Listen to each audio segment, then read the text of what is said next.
विलयन का बहुत इंपॉर्टेंट टॉपिक बेटा, विलेयता। सॉल्युबिलिटी की बात करेंगे। क्या है सॉल्युबिलिटी? ध्यान समझिए, सॉल्युबिलिटी का क्या है? सॉल्युबिलिटी भाई घुलनशीलता। क्या अभिप्राय होगा? हम कह सकते हैं इस प्रकार से कि ध्यान दीजिएगा कि विलयन में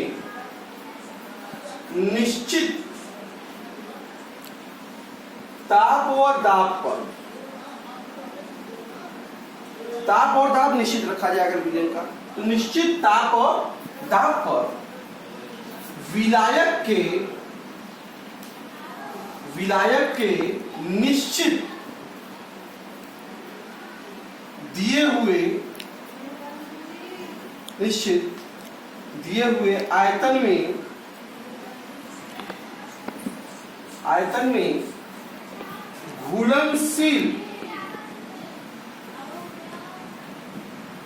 घुलनशील विलेय की अधिकतम मात्रा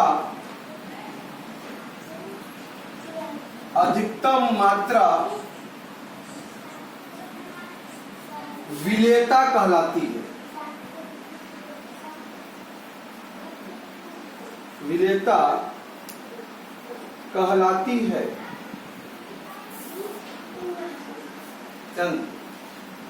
तो कहने का मतलब है भाई, विलयन का निश्चित ताप और दाब पर दिए हुए निश्चित आयतन, विलायक के निश्चित आयतन में कितनी अधिक से अधिक मात्रा विलेय की घुल सकती है, वही क्या कराएगी? उसकी सॉल्युबिलिटी, विलेय की सॉल्युबिलिटी कहलाएगी, विलेयता कहलाएगी।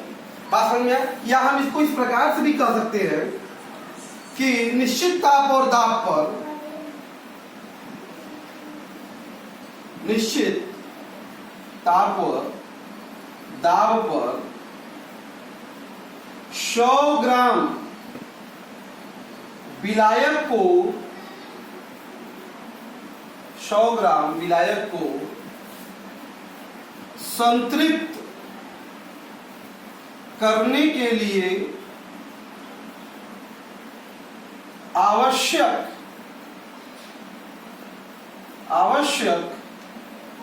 विलेय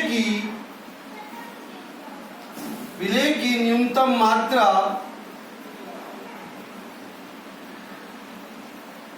मात्रा विलेयता कहलाती है।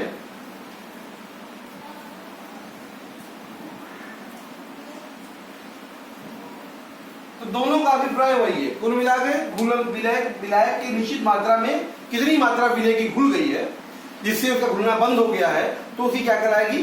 सॉल्युबिलिटी या विलेयता कहलाती है। बात समझ में आ रहा है?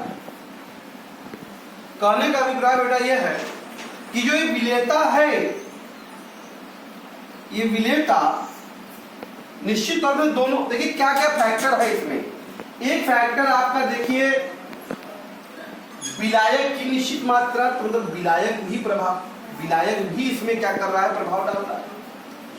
और दूसरा क्या है? विलेय भी है, विलेय भी प्रभावित कर सकता है विलेयता को, सॉल्युबिलिटी को।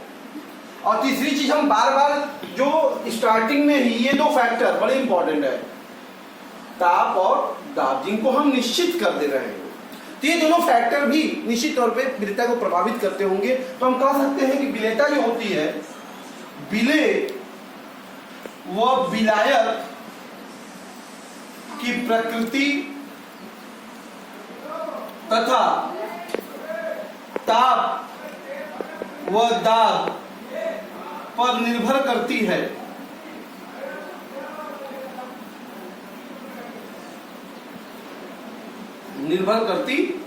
तो विलेयता देखिए, विलेय और विलायक कैसा नेचर है इस पर भी डिपेंड करेगी। ताप भी विलेयता को प्रभावित करता है और दाब भी विलेयता को प्रभावित करता है। आइए हम इसको अलग अलग भागों में विलेयता को डिस्क्राइब करते हैं। आगे हम बात करते हैं बेटा, सबसे पहली बात, ठोसों की द्रव में विलेयता। सबसे पहले बात करते हैं ठोसों की द्रव में विलेयता। Solubility of solid in liquid, solubility of solid in liquid, कि कोई भी ठोस द्रव में कैसे घुलेगा या कैसे प्रभावित होगा, इस पे थोड़ी हम बात चर्चा करते हैं। ध्यान दीजिए, आप इसको समझना चाहिए। सबसे पहली बात कि कोई भी ध्रुवीय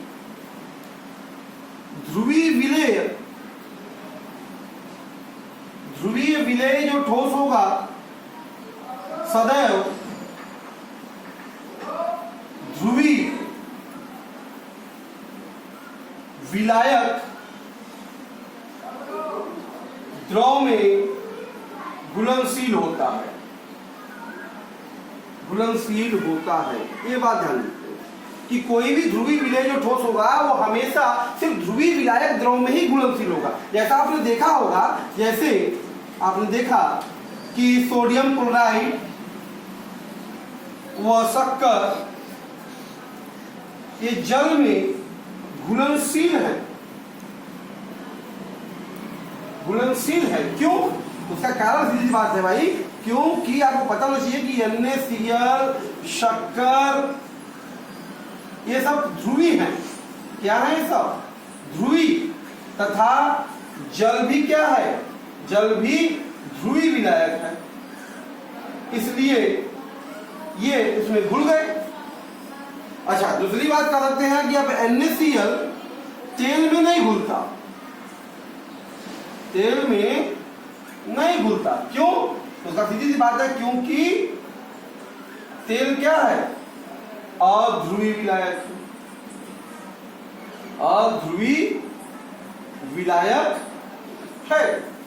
इसलिए हमने कहा कि ध्रुवी विलेय ध्रुवी विलायक में ही घुलेगा।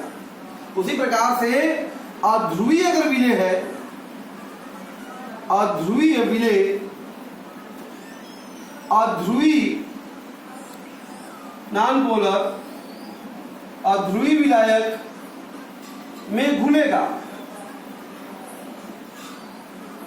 अध्रुवी विलेय अध्रुवी विलायक में घुलेगा। जैसे बात करें नैप्थेलीन व एंथ्रासीन बेंजीन में विलय होते हैं, बेंजीन में विलय होते हैं। इस क्यों?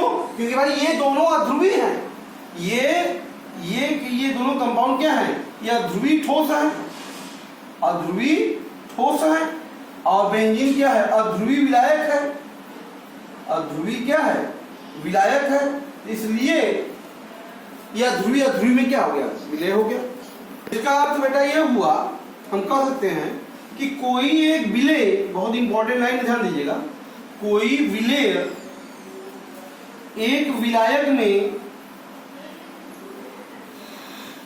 तभी घुलनशील होगा,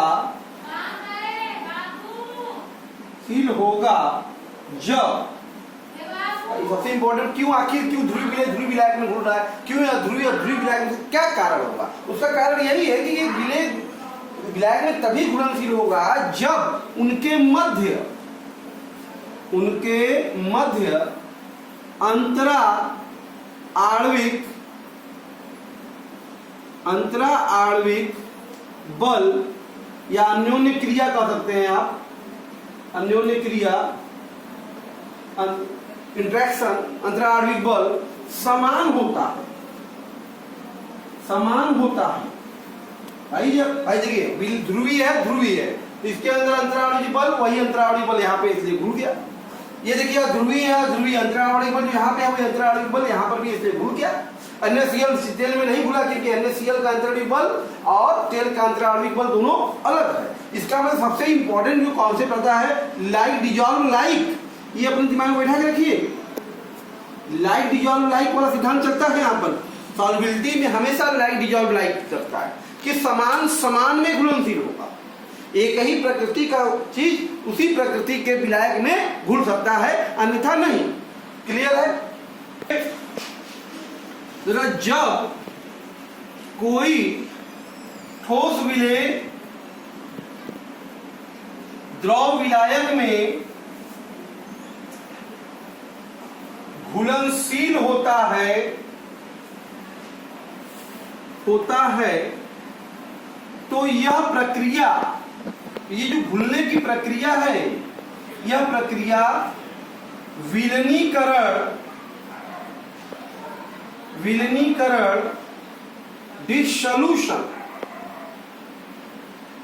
डिसोल्यूशन कहलाता है।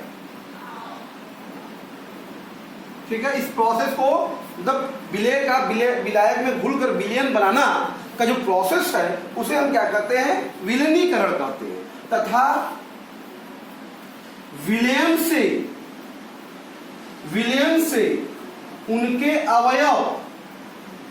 अवयव का मतलब क्या, विलेय और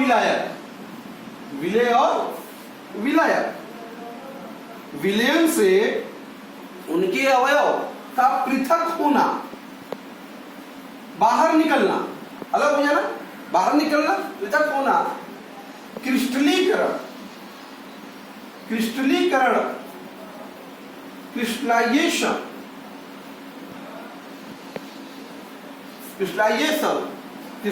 कहलाता है। तो ध्यान दीजिएगा, विलयन में विलीनीकरण व क्रिस्टलीकरण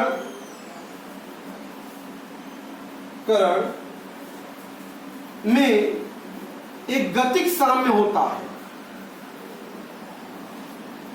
गतिक साम्य होता है।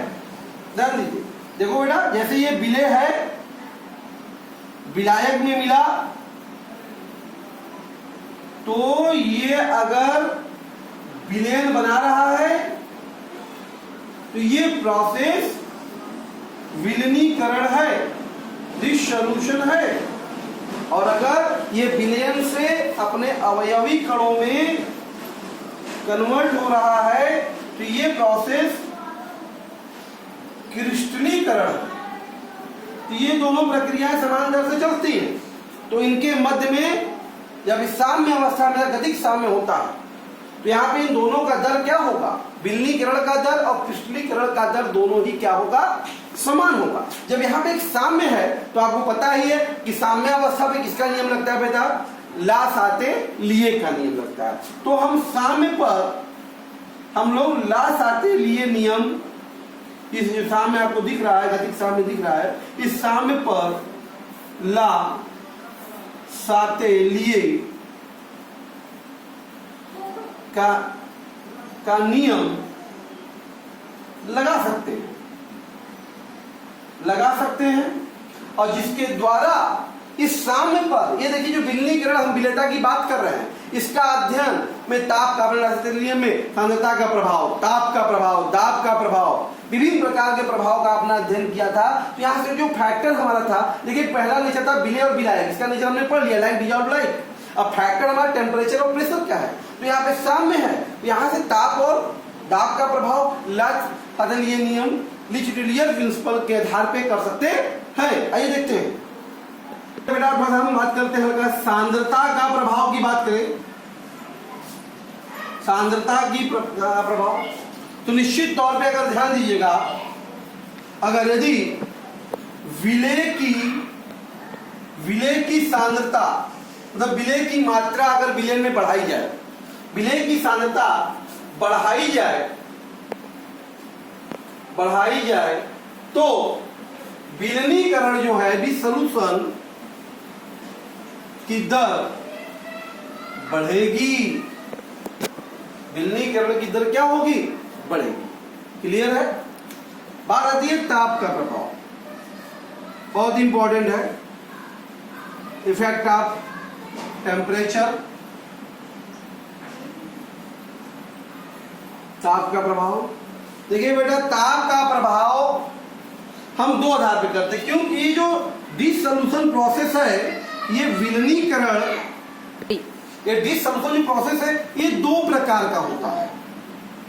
एक होता है ऊष्माक्षेपी होता है, एक ऊष्माक्षेपी प्रक्रम में ये होता है, और एक ऊष्मा शोषी प्रक्रम में होता है। मतलब डिसोल्यूशन जो होता है या तो एक्सोथर्मिक हो सकता है एक्सोथर्मिक या इंडोथर्मिक। एक्सोथर्मिक और इंडोथर्मिक दोनों हो सकता है इस डिसोल्यूशन प्रोसेस। अच्छा ध्यान दीजिए, जब ये एक्सोथर्मिक है, जब ये हमारा क्या है, विलीकरण जो है ये उष्मा क्षेपी प्रक्रम है, तो आपको पता है ना उष्मा क्षेपी प्रक्रम किसे कहते हैं भाई, जिसमें उष्मा निकलती है, रिलीज होती है, जिसका डेल्टा एच जो होता है वो ऋणात्मक होता है। एंथैल्पी परिवर्तन क्या होता है, ऋणात्मक होता है, मतलब डेल्टा एच जो होता है वो लेस देन 0 होता है, उसे उष्माक्षेपी प्रक्रम कहते हैं। तो ऐसे प्रक्रमों में अगर आप ताप बढ़ाएंगे, यदि आप क्या करेंगे, ताप बढ़ाएंगे, बात समझ में आ रहा है, तो ऐसी अवस्था में ये साम्य जो होगा वो विपरीत दिशा में क्रिस्टलीकरण की ओर बढ़ेगा। इसका मतलब ताप बढ़ाने से ये विलीनीकरण मतलब विलेयता, अब विलेयता की बात करें हम लोग, विलेयता जो होती है वो घटने लगती है, क्या लगती है, घटने लगती है।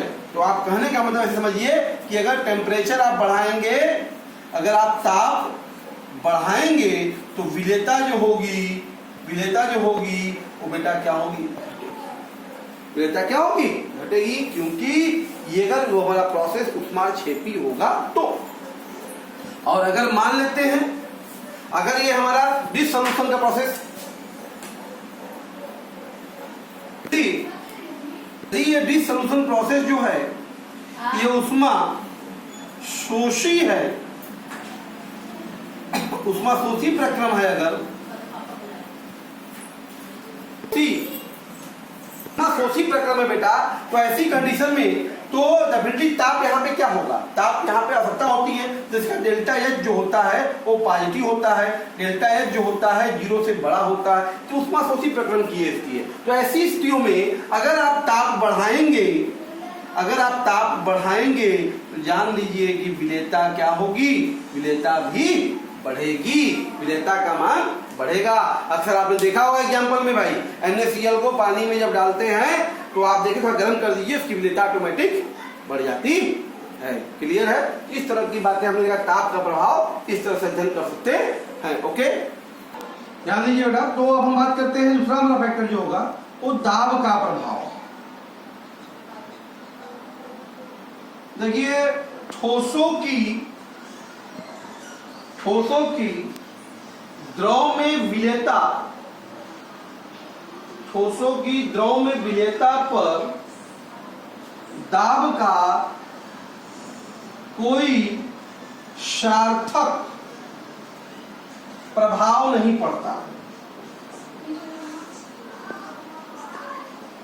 ठीक है, ठोसों की जो है द्रव में विलेयता पर कोई दाब का कोई सार्थक प्रभाव नहीं पड़ता है, मतलब दाब का कोई प्रभाव उनको बहुत ज्यादा देखने को नहीं मिलता है। तो ये हमने देखा ठोसों की द्रव में विलेयता और क्या होती है और उनको कौन कौन से फैक्टर प्रभावित करते हैं। अब हम बात करते हैं बेटा गैसों की द्रव में विलेयता। ओके, अगला हमारा बेटा है जो गैसों की द्रव में विलेयता, solubility of gas in liquid। देखो ध्यान दो, गैसों की जो द्रव में विलेयता है, गैसों की द्रव में विलेयता निम्न 3 कारकों पर निर्भर करती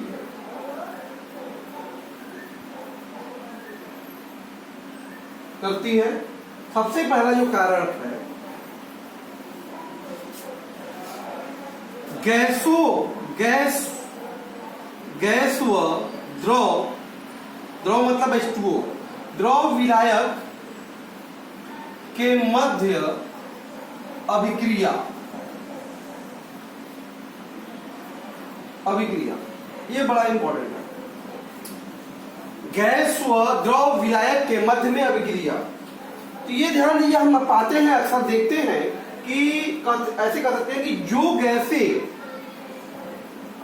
जो गैसें सामान्यतः द्रव मतलब H2O से क्रिया कर लेती हैं, कर लेती हैं वे द्रव में घुलनशील होती हैं, घुलनशील होती हैं तथा जो अभिक्रिया नहीं करती हैं, अभिक्रिया नहीं करती हैं वे कम घुलनशील या अघुलनशील होती है, अघुलनशील होती है। जैसे की बात करते हैं, हम पाते हैं हाइड्रोजन, ऑक्सीजन, नाइट्रोजन, ये सब गैसें बेटा जल में कम घुलनशील है, जल में अधिक नहीं घुलती है, कम घुलनशील है, बहुत कम। ऑक्सीजन की घुलनशीलता बहुत कम है यहाँ। उसका कारण क्या है? उसका कारण यह है क्योंकि ये गैसें जल से क्रिया नहीं करती है, जल से क्रिया नहीं करती है, इसलिए कम घुलनशील है। और जबकि हम बात करें अमोनिया, सल्फर डाइऑक्साइड,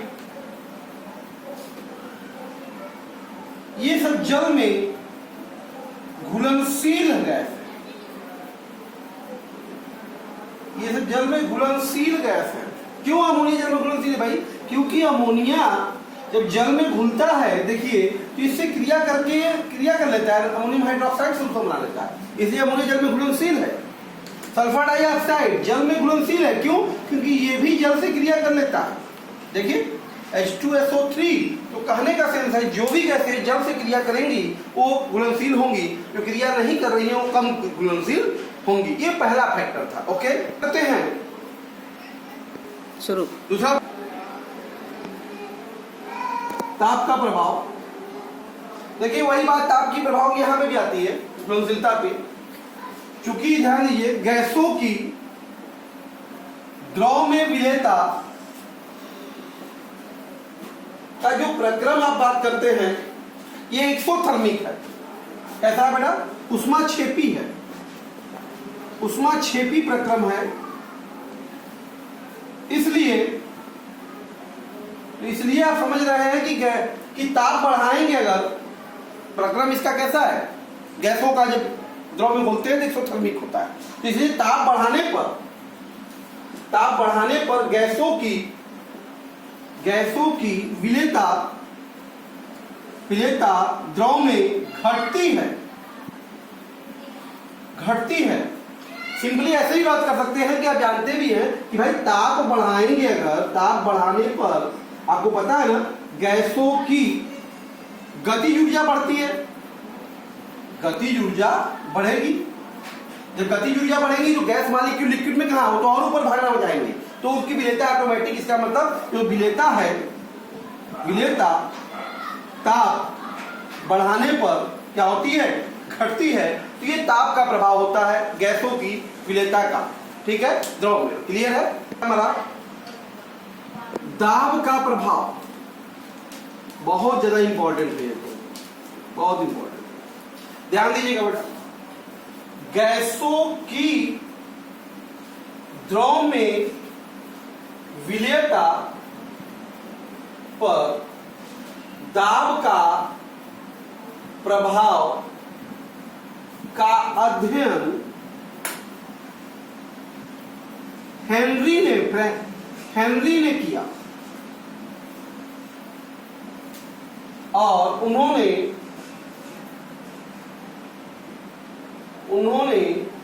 अपना एक नियम दिया जिसके अनुसार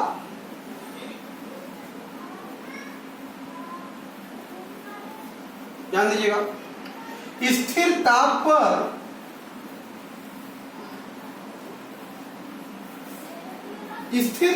पर इकाई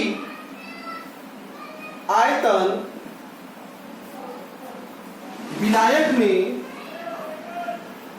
स्थिर ताप पर इकाई आयतन विलायक में घुलनशील, ध्यान दीजिएगा, घुलनशील गैस की मात्रा, इकाई आयतन विलायक में घुलनशील गैस की जो मात्रा है वो गैस के दाब के समानुपाती होता है, समानुपाती होता है। बात समझ में आ रहा? अर्थात हम कह सकते हैं m proportional to P, okay, m proportional to P, तो सीधी बात है m इक्वल टू Kp। स्थिर ताप पर या आप ऐसा भी करते हैं m1 बाई m2 बराबर P1 बाई P2। तो किसी भी विलय में इकाई आयतन के विलायक में घुलनशील गैस की जो मात्रा होती है वो गैस के समानुपाती होता है। लेकिन डाल्टन ने गैस की मात्रा के स्थान पर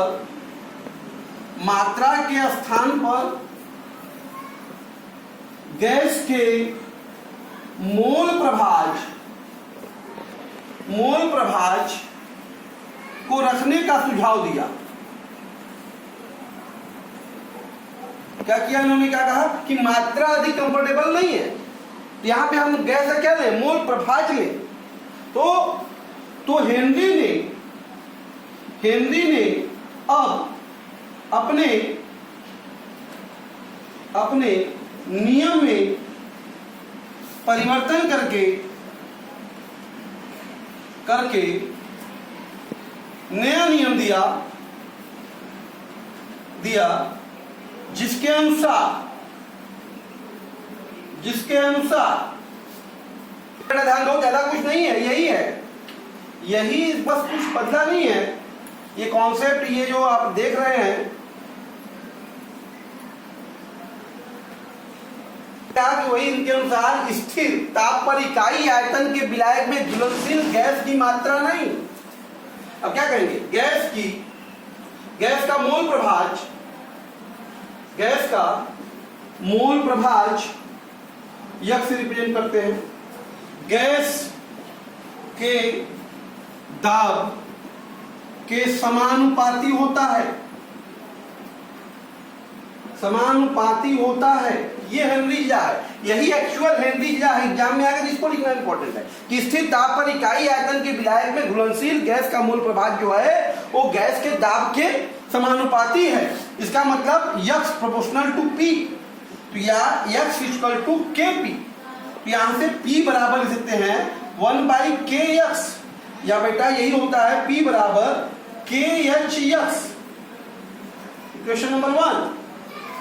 यहां आप देख रहे हैं, जहां ये हेनरी इक्वेशन है, P बराबर KH है, जहां KH ये हेनरी नियतांक है। क्या है? हेनरी कांस्टेंट है। KH का मान बेटा ध्यान दीजिएगा, गैस की प्रकृति पर निर्भर करता है। KH का मान जो है गैस की प्रकृति पर निर्भर करता है, ठीक है। तथा हम कहते हैं KH का मान जितना अधिक होगा गैस की विलेयता उतनी कम होगी। उतनी क्या होगी?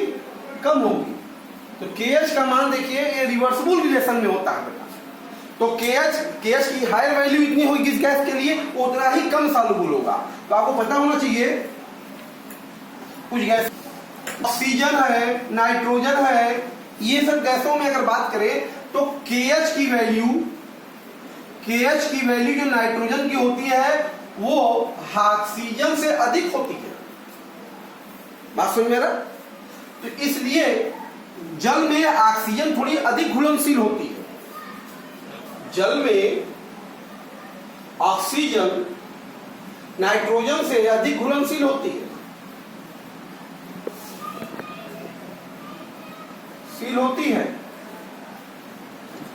आप समझ में आ रहा? तो इसका लेवल थोड़ा अधिक होगा। ये इसी कारण से KH की वैल्यू कम होने के कारण ऑक्सीजन की, कि हमारी जो जलीय सतह है, जो जलीय स्पेसीज हैं, जो जलीय स्पेसीज, एक्वेटिक जो स्पेसीज है जैसे मछली वगैरह जो भी हैं, ये जल में जीवित रहते हैं। दूसरी खास बात ये भी है, देखिए ताप बढ़ाने में विलेयता घटती है। ताप बढ़ाने पे विलेयता क्या होती है? घटती है। इसीलिए हम कहते हैं भाई कि जो जलीय स्पेसीज होता है, स्पेसीज जो होते हैं वो गर्म जल की अपेक्षा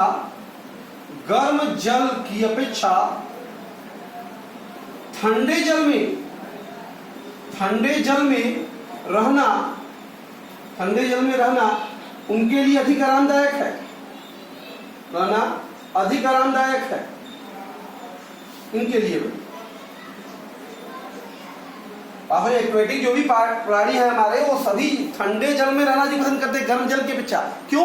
उसका कारण क्या है भाई? कि सीधी सी बात समझिए कि ताप अगर गर्म जल होगा तो गर्म जल होने के कारण KH की वैल्यू क्या होगी? बढ़ जाएगी।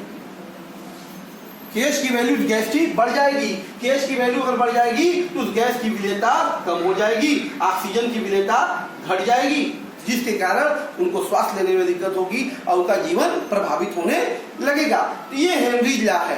क्लियर है?